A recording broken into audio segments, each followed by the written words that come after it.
बड़े बुजुर्ग के हवाले से अर्ज करता हूं, बगदाद तबाह हो गया था चंगेज के जमाने में। या हलाकू या पूरे अक्सरियत को उन्होंने कत्ल कर दिया था, चंद बच गए होंगे, जगह जगह लाशें। उस जमाने में चंगेज की या हलाकू की बेटी गुजर रही थी रास्ते से, उसने एक जगह कुरान के पढ़ने की आवाज सुन ली, कहीं कुरान की तिलावत हो रही थी, रुक गई, अपने खादिमों से कहा देखो यहाँ कहीं अरबी की आवाज है, कुरान की आवाज आ रही है। ढूंढा गया तो देखा एक आलिम रब्बानी है जो चंद लोगों को बैठ करके उस जमाने में कुरान पढ़ा रहे हैं। तो पूरा बगदाद लुट रहा है, कत्ल और गारत गरी आम है और वो कुरान पढ़ा रहे।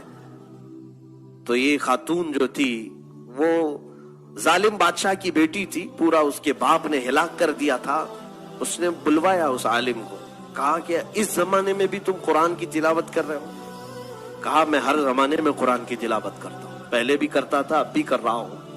अच्छा, मैंने तुम्हारे मुतालिक एक बात सुनी है मुसलमानों की, तुम्हारा अकीदा यही है ना कि अल्लाह जो चाहता है वही होता है, अल्लाह जो चाहता है वही होता है?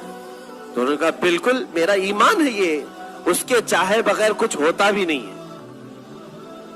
और तुम्हारा अकीदा यही है कि अल्लाह जिसे चाहता है उसे पावर देता है? उन्होंने कहा बिल्कुल मेरा अकीदा यही है। कहा तो फिर हमारे ऊपर यकीन क्यों नहीं कर लेते कि अल्लाह जो चाहता है वही होता है? तो हमको चाहा है अल्लाह, इसलिए आज हम हुकूमत में हैं। ये आज के चंगेज भी यही कह रहे हैं कि भगवान अगर ना चाहता तो हम लोग नहीं आते थे। कभी कभार क्यों चाहता है ये भी सुन लो। उस आलिम रब्बानी ने बहुत प्यारा जवाब इरशाद फरमाया, कहा बिल्कुल तो सही कह रही है। उसको मैं एक मिसाल से बताता हूं।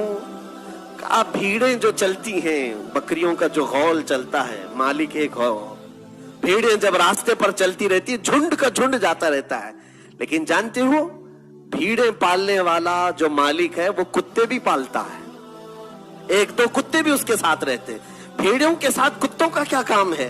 कुत्ते क्यों रहते हैं? इसलिए कि भेड़ें जब चलते चलते एक आध कोई रास्ता छोड़ के इधर उधर जाए तो कुत्ता भौंकते भौंकते वापस उसे भीड़ों में शामिल कर लेता है। कुत्ता क्या करता है?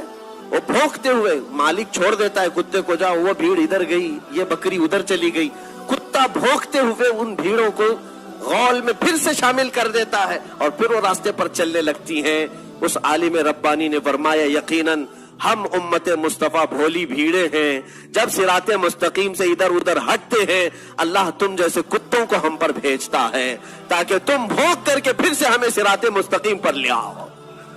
आज इसीलिए ये तमाम चीजें हैं मेरे अजीजों, ये तुम्हें जो आंख दिखा रहे हैं या भौंक रहे हैं इसलिए कि तुम रास्ता हटे हुए हो। वापस आ जाओ सिराते मुस्तकीम पर।